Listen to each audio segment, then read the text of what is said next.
Have you ever watched someone so powerful that the world seemed to bend around them, only to realize later that power can blind a person more than it protects them? That was Ethan Ward. To most people, he was a name that echoed through headlines, a self-made billionaire who built an empire out of numbers and nerves. But on a warm Thursday night, under the gold lights of Manhattan's skyline, the man who had everything was about to be humbled by someone the world didn't even notice. A waitress with a quiet voice and a paper napkin. The rooftop restaurant shimmered like something out of a magazine. It was the kind of place where every detail looked staged for a movie. The polished marble tables, the soft hum of a jazz quartet, the view that stretched from the Hudson to the Empire State Building. Waiters moved like clockwork, refilling glasses before anyone noticed they were empty. The air smelled faintly of truffle and expensive cigars. And at the center of it all, beneath a halo of candlelight, sat Ethan Ward. Ethan leaned forward across the table, sleeves rolled up, voice low but commanding. Around him sat 6 men in suits, government officials, investors, and one foreign delegate whose ring cost more than most people's cars. Tonight wasn't just dinner. It was a billion-dollar deal cloaked in polite laughter and rare wine. Every laugh, every nod, every handshake mattered. He was good at this. Charming, confident, calculating. The kind of man who never looked unsure. His assistant Michael stood nearby, tablet in hand, taking notes that would later become headlines. Ward's next global expansion, the articles would say. A new chapter for the visionary tycoon. Ethan could almost hear it already, and then there was her, Lena. She didn't belong here, not in this glass kingdom of power. Her uniform was the standard black and white, but the sleeves were a little too long, and her shoes had the faint scuff marks of long shifts. She moved quietly, eyes sharp, hands steady as she refilled glasses and replaced plates. Her face carried no makeup, only a kind of natural grace that comes from patience and observation. She wasn't nervous, just attentive. She had been serving this table for an hour, saying almost nothing. But every time she passed Ethan's side, her eyes flicked to the stack of documents in front of him. Not in curiosity, but concern. She noticed things. Tiny things. The misplaced decimal. The line of fine print. The way one of the investors, Mr. Collins, kept shifting his pen nervously whenever the contract folder opened. Ethan didn't notice her at all. He didn't notice how she lingered a second longer beside his chair when she poured his water, or how her brow furrowed slightly when she glanced at the page labeled Appendix 4B. All he saw was another nameless waitress doing her job while the men discussed numbers big enough to buy countries. The laughter around the table grew louder. One of the investors toasted, his glass clinking against Ethan's. "To flawless oversight," he said. "You've got eyes sharper than any auditor in the city, Ward. We're lucky to have you steering this ship." Ethan smiled. "Flawless oversight," he repeated, the kind of line that fed his reputation. He was about to raise his glass when something unexpected happened. A small white napkin slid across the marble beside him. He looked down. It was neatly folded, barely noticeable, but the handwriting on the corner caught his eye. Tiny, careful letters that read, "Sir, you might want to check line 7 of the contract draft." He blinked. "What is this?" he asked, voice low but sharp enough to slice through the noise. Lena stood there, a pitcher still in her hand. "Sir," she said quietly, "there's a number mismatch on the contract." Line 7. The figures don't align with the previous clause. The table went dead silent. The hum of the restaurant faded to nothing. Ethan stared at her. Then, slowly, he laughed, a short, disbelieving sound. "Excuse me?" Her hands tightened slightly around the pitcher. "The transfer amount. It doesn't match the—" "Hold on." He cut her off, voice louder now.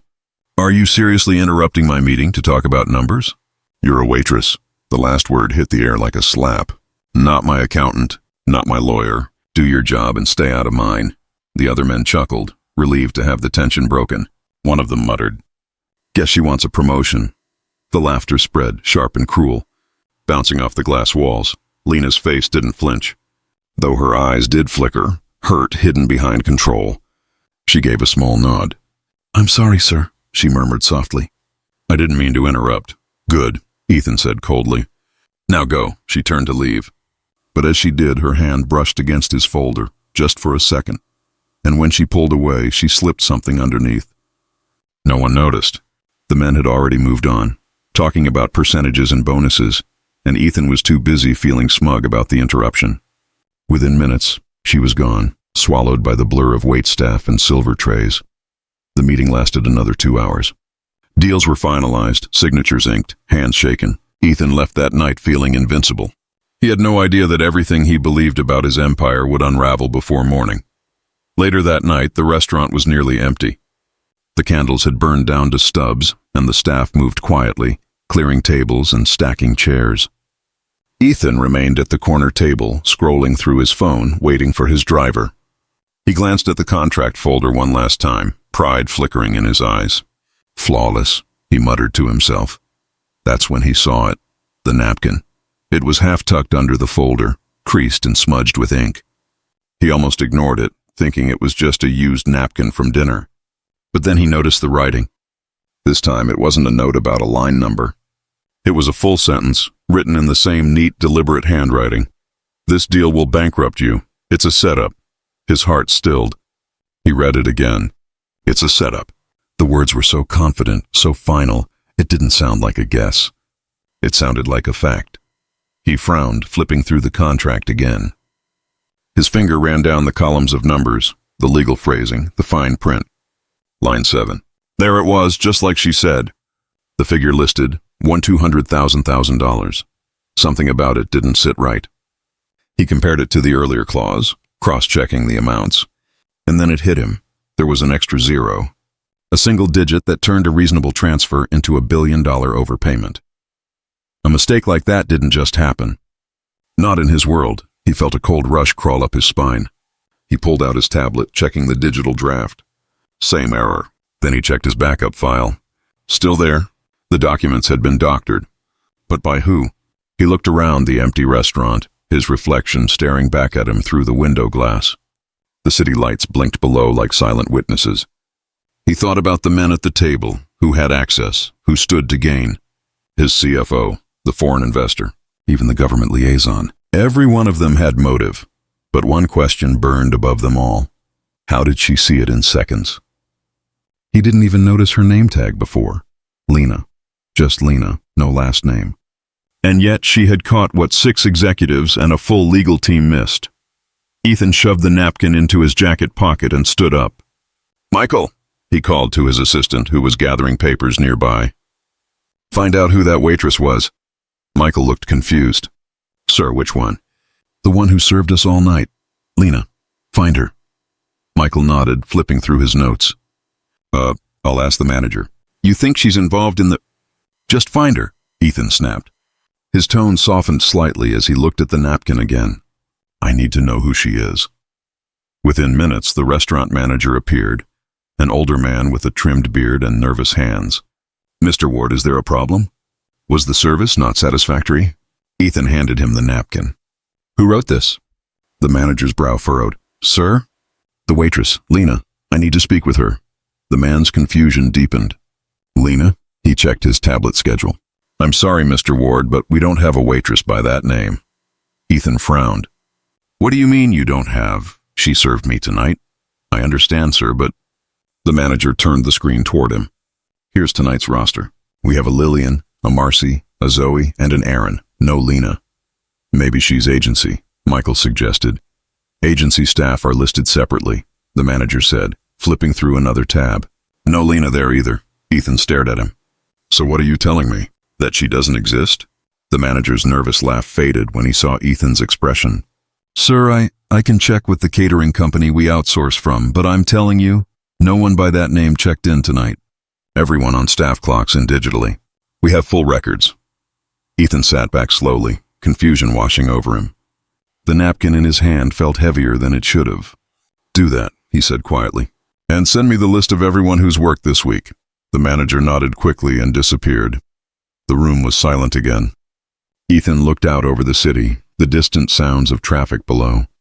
The world felt suddenly unfamiliar, like the ground had shifted beneath him without warning. For the first time in years, he felt something he hadn't felt since the early days of his career: uncertainty. He took the napkin out again, staring at the message written in blue ink. This deal will bankrupt you. It's a setup. Whoever she was, she had saved him from walking straight into a billion-dollar trap, and then vanished into thin air. Ethan leaned back, whispering to himself. "Who are you, Lena Brooks?" The city outside didn't answer. But somewhere in that silence, the story of the billionaire and the waitress had only just begun. The night didn't end for Ethan Ward. He sat in the back of his car, the city lights flashing across his face as Manhattan blurred by like a fever dream. The napkin lay flat on his lap, its ink fading, but its message still burning in his mind. "This deal will bankrupt you, it's a setup." He kept reading it, again and again, like the words might somehow explain themselves. He had built his empire on control. Every number, every clause, every partnership, nothing ever slipped past him. But tonight, one quiet voice had shattered that illusion. And she'd done it with a napkin. By the time he reached his penthouse, it was past midnight. The floor-to-ceiling windows looked out across the skyline, a world he once owned.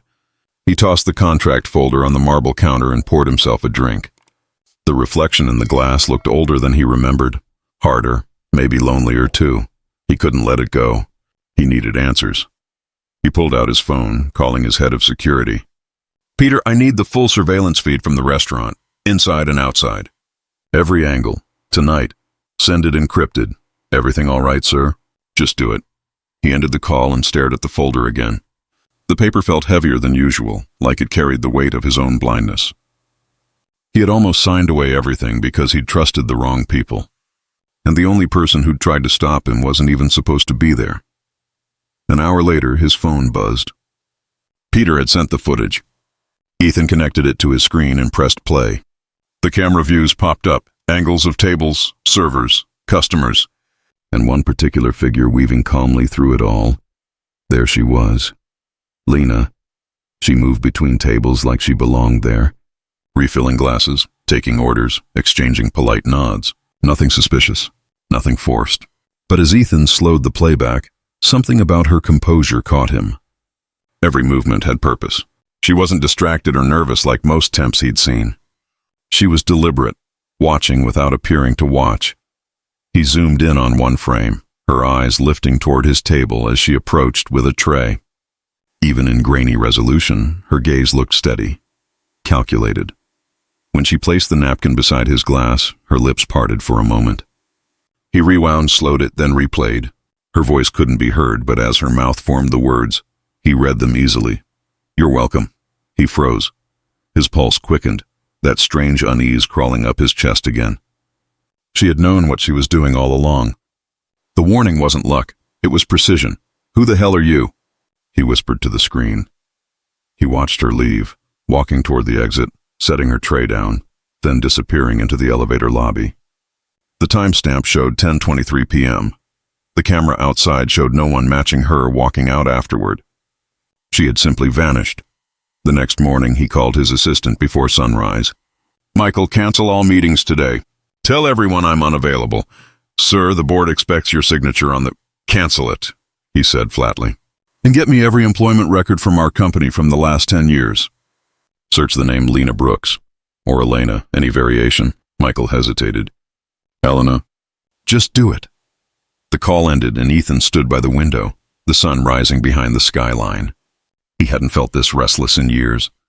He thought about the way she spoke, quiet, polite, but sure of herself. That wasn't the tone of someone guessing. That was the tone of someone who knew. Someone who had seen the system from the inside. At 9, Michael called back. His tone had changed. "Sir, you might want to see this. Send it." A few seconds later, a file opened on Ethan's tablet. Elena Brooks, Senior Auditor. Ward Industries, 2017-2020. Terminated, breach of confidentiality. He scrolled down. The incident summary was vague, intentionally vague. Something about internal discrepancies and unauthorized data access. There was no mention of what she had exposed, but one line in the archived HR memo caught his attention. Employee raised concerns about unreported transfers within the finance division. Dismissed after review. He didn't remember this case. But then again, he wouldn't have. HR handled thousands of files. Still, something about it gnawed at him. The timing. The division. The finance team was the same one his CFO, Thomas Kent, controlled. The same department overseeing the deal that nearly destroyed him last night. He felt his stomach tighten. He opened another file, an old internal email thread. Buried within was a short message from Thomas himself, sent 5 years ago. Auditor Brooks terminated. Issue closed. Do not pursue. Ethan's jaw clenched. He remembered Thomas, the polished smile, the firm handshake, the man who once told him, numbers don't lie, people do. He had trusted that man with everything, and that same man had almost cost him his empire. Now, it was personal. By noon, Ethan's car was speeding down a country road just outside the city. He had traced the only lead he had, an old address on Elena Brooks's employment file. It led to a small roadside diner tucked between pine trees and cracked asphalt, the kind of place where people stopped for coffee and never came back. The neon sign flickered weakly, Marlin's Diner, since 1978. He parked outside and stepped in. The bell over the door chimed softly. Inside, the smell of coffee and burnt toast filled the air. A couple of truckers sat in the corner, eating in silence. The waitress behind the counter turned slowly. Wiping her hands on a towel, Ethan froze. It was her. She looked the same. Calm eyes. Quiet presence, but now in a faded blue uniform. Hair pulled back loosely, no trace of the high-end restaurant elegance. She didn't even look surprised to see him. If anything, she looked like she'd been expecting him. I wondered how long it would take you, she said, setting the towel aside. Ethan approached slowly, still unsure if this was real. So it was you, he said. Lena Brooks. Elena, she corrected softly. Haven't used that name in a while. He sat down at the counter, eyes never leaving hers. You worked for me. At Ward Industries. For 3 years. She poured him a cup of coffee. Before your CFO decided truth was bad for business. Ethan exhaled. You were fired. I was erased, she said, tone even. There's a difference. He didn't know what to say. All his practiced confidence, all his corporate charm, it meant nothing here. She wasn't intimidated by him, and that unnerved him more than he wanted to admit. Why warn me? He finally asked. You could have let me walk right into it. After what they did to you, I wouldn't have blamed you. She leaned on the counter, eyes steady. Because the same people who buried me are the ones who tried to bury you. And because I wanted you to see what you built. You trusted men like Thomas Kent to guard your empire. I just made sure you realized what they really guard. Your blind spots. Ethan looked down, her words cutting deeper than he expected. So that's what this was? A lesson? She shrugged. Call it a favor. Or maybe closure. He hesitated, then pulled the napkin from his pocket, placing it on the counter between them. This saved me, he said quietly. You saved me. Her expression softened for the first time. I didn't do it for you, Ethan. I did it for the people you forgot exist. The ones who still believe in fairness. The silence between them stretched long enough for the bell above the door to ring again as someone left. The sunlight caught the edges of her hair, and for the first time, Ethan noticed something in her eyes. Tiredness, but also peace. Like someone who had made her choices and learned to live with them. Then she reached under the counter and pulled out a small silver flash drive, sliding it toward him. Everything you need is on there. Emails, transfers, dummy accounts. It's all there. Your CFO's behind it. Ethan stared at it, hesitant to touch it. You hacked my systems? She gave a faint smile. Let's just say I still know where your company hides its dirt. He picked up the drive slowly, his fingers brushing against hers. Why give this to me? Her voice was calm, almost gentle. Because at midnight those files go public. You'll survive this. He won't. His stomach tightened. You're setting me up too? She shook her head. No, Ethan. I'm setting you free. Her words hit him like cold water. He looked down at the flash drive again, realizing what she was saying. The leak wasn't just revenge, it was exposure. A cleansing. The truth that would tear apart everything corrupt inside his company. Including parts of himself. He whispered, You could have taken everything. Sold this, destroyed me. She smiled faintly. I could have. But I'm not like them. For a long moment, neither spoke. The clock above the counter ticked steadily. Outside, trucks rumbled by, carrying their quiet lives somewhere far from billion-dollar deals. Finally, Ethan said, If I asked you to come back, help rebuild, would you? Her eyes flicked up and she smiled sadly. You don't rebuild a house on rotten ground, Ethan. You clear it and start fresh.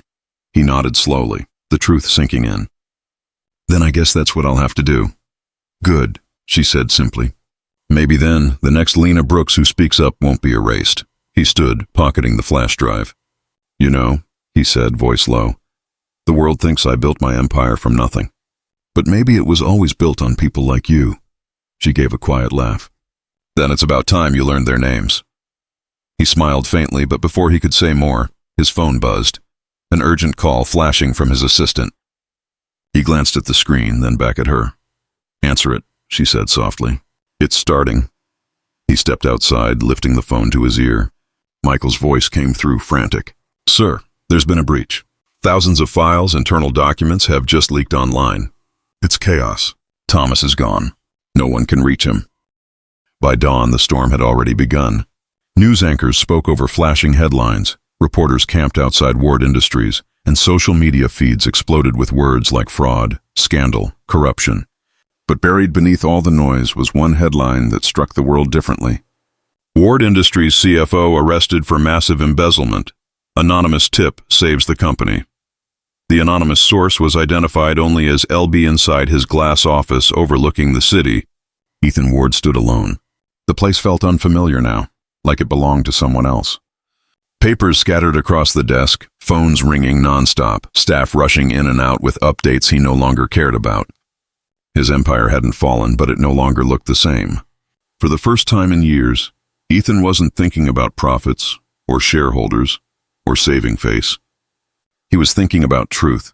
He had spent the last 12 hours watching everything unfold in real time. The leaked documents were brutal. Emails, wire transfers, proof of shell companies, all orchestrated by his CFO, Thomas Kent. The board was in shock. The investors were panicking. And yet, for the first time, Ethan felt something unexpected. Relief. He didn't rush to fix it. He didn't call a PR team. He didn't hire lawyers to spin the story. He let it burn. By noon, Thomas was in custody. The footage of his arrest played on every news channel, his expensive suit wrinkled, his once perfect smile gone. Reporters shouted questions he couldn't answer. Ethan watched it all from the quiet of his office. The man who had stood beside him at hundreds of meetings was now behind bars, and all it took was one waitress with a napkin to bring him down. A knock broke the silence. Michael, his assistant, stepped in carefully. Sir, the press is outside. They want a statement. Ethan shook his head. No press. Not today, Michael hesitated. There's also a request from the board. They want reassurance that you had no part in the... I said not today, Ethan repeated, his voice steady but quiet. He turned toward the window, the skyline reflecting off the glass. I'll talk when I have something worth saying. By afternoon, he walked away from it all. No press conference, no lawyers, no explanations. He just drove. Miles from Manhattan. He stopped at a small roadside diner with flickering lights and the faint smell of burnt coffee. She was there, Lena, wiping the counter like nothing in the world had changed. When she saw him, she didn't look surprised. I figured you'd come, she said softly. He sat at the counter. You saved me, he said. After what my company did to you. Her eyes met his. I didn't save you, Ethan. I saved the truth. You just happened to be standing in front of it. He smiled faintly, the kind of smile that carried both gratitude and regret. You were right. I looked away for too long. She poured him coffee and slid it across, then stopped looking away. He reached into his coat and placed a folded paper on the counter. It's a foundation, he said. The Brooks Initiative. For whistleblowers, ethics, accountability. Everything I failed to protect. She read the title and smiled, the kind that said finally. Took you long enough. Yeah, he murmured. But maybe it's not too late. They sat quietly for a moment, the clatter of plates and soft music filling the space between them. I'll probably disappear again, she said. It's what I do, he nodded. Then at least let me know where to send the first grant, she chuckled, wiping her hands. Build it right this time. That'll be enough. Ethan stood to leave, looking around the humble diner, the place that had humbled him more than any boardroom ever could. At the door, he turned back. Lena, he said, voice low, you changed everything. She smiled faintly. No, you finally listened. He left the diner quietly, the night air cool against his face. In his wallet, he carried that napkin, not as proof of shame, but as a reminder that truth doesn't always wear a suit. Sometimes, It walks in with an apron, scribbles 7 words, and saves a man from himself.